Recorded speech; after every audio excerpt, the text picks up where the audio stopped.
There are thousands of people who have been displaced as a result of the war in Georgia. Tens of thousands, even hundreds of thousands if you believe reports.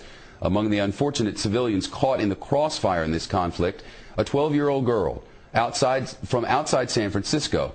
Amanda Kokoyeva was in South Ossetia for a month-and-a-half-long visit with her relatives. She was with family members in a cafe, and all of a sudden, bombs were falling outside. A 12-year-old girl. She spent the night in her uncle's basement. She was able to flee to Russia, flee to the north, catch a flight home from Moscow.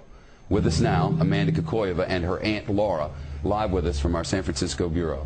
It's great to see you. Welcome home. Thank you. I cannot even imagine sitting in a cafe and bombs start falling. I mean, I've been to wars where that happens, but when you were there wasn't really a war happening. It started when you were there. Describe for us what that was like. It was really scary. I didn't know what was happening. We were just sitting normally, and everybody from outside started running in, and it was just so scary. Where did you go? What did you do?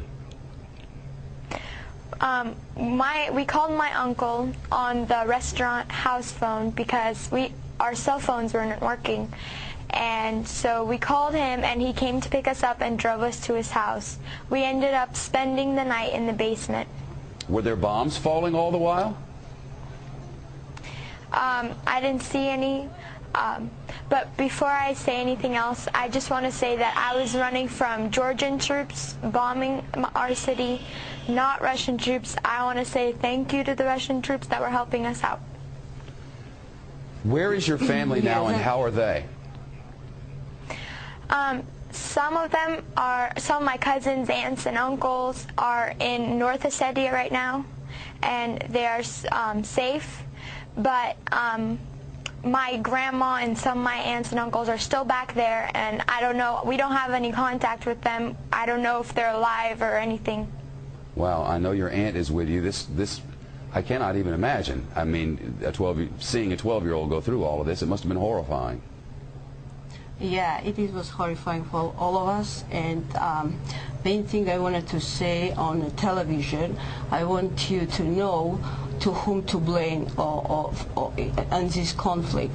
That's Mr. Saakashvili, who started this war, and Mr. Saakashvili, who is aggressor, and who in 2 days my people, Ossetian people, were killed and were bombed, and 2,000 people were killed in 1 day, and that's what I am against. I would never cut you off. Unfortunately, a commercial break will take us there in 4 seconds, whether we like it or not. I'll bring you back after the commercial. You don't want to hear that. I'll be right back with you. Stay by. Back with us from San Francisco. This program ends in less than a minute, but I want to give you 30 seconds to complete your thought. So go ahead. Yes, my house is burned in South Ossetia, where I lived, and we can blame only one person, and Georgian government. I'm not blaming Georgian people. I'm blaming Georgian government, and he has to resign. Well, that's certainly what the Russians want. If I had more time, you would get it, but I have but 5 seconds. Thank you both. The young girl's a hero in San Francisco, and understandably, there are gray areas in war.